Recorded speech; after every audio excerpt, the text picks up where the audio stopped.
जैसे जैसे बड़ी हुई, बाहर निकलने लगी, दोस्तों से मिलने लगी, जॉब करने लगी। तो जॉब करने लगी तो मुझे अरमान जी मिले।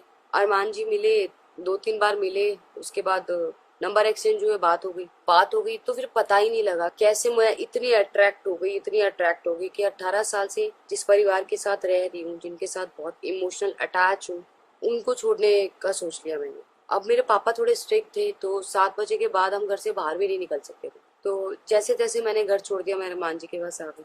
जैसे 7 बजे ना, मैंने बोला मुझे घर जाना है। फिर मैं डर भी रही थी कि अगर इस टाइम घर गई तो क्या बोलूंगी, मैं कहाँ थी सुबह से। 7:30 बजे मैंने बोला अब तो मैं जा ही नहीं सकती। शायद वो पापा का एक डर, क्योंकि पापा स्ट्रिक्ट थे, पापा को वो एक डर कि मैं घर कभी वापस नहीं जा पाई। शायद वो डर नहीं होता तो क्या पता मैं घर वापस चली जाती, या मेरी लाइफ क्या होती क्या नहीं होती, मुझे नहीं पता। उसके बाद अरमान जी मिले, अरमान जी के साथ में रही एक कमरे में। मतलब हम पीजी में रहते थे।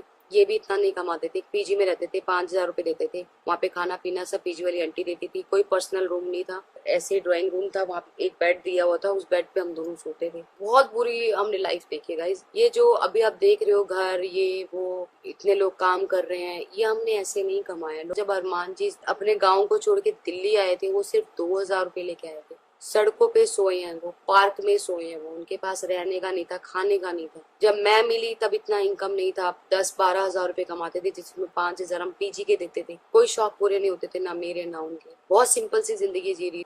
ये थी मेरी वो कहानी कि मैं घर से कैसे निकली और कैसे पहुंची अरमान जी के पास।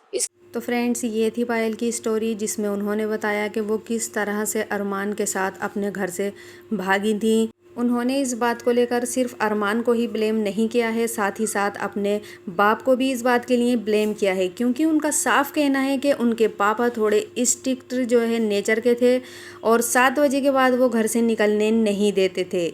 जैसे ही 7 बजे, तो उनका कहना है कि मैंने कहा कि मुझे घर जाना है, लेकिन 7:30 बजते ही मेरी हिम्मत टूट गई। उनका कहना था कि अगर मैं 7:30 बजे घर पहुंची तो पापा मुझे डांटेंगे या मारेंगे, जिस वजह से मैं वापस लौटकर अपने घर जा ही नहीं पा। उन्होंने अपने संघर्षों के बारे में भी बताया कि किस तरह से उन्होंने अपने घर पर संघर्ष किया। आज जो ये लग्जरी उनकी लाइफ है, इसके पीछे उनके बहुत सारे संघर्ष छिपे हुए हैं।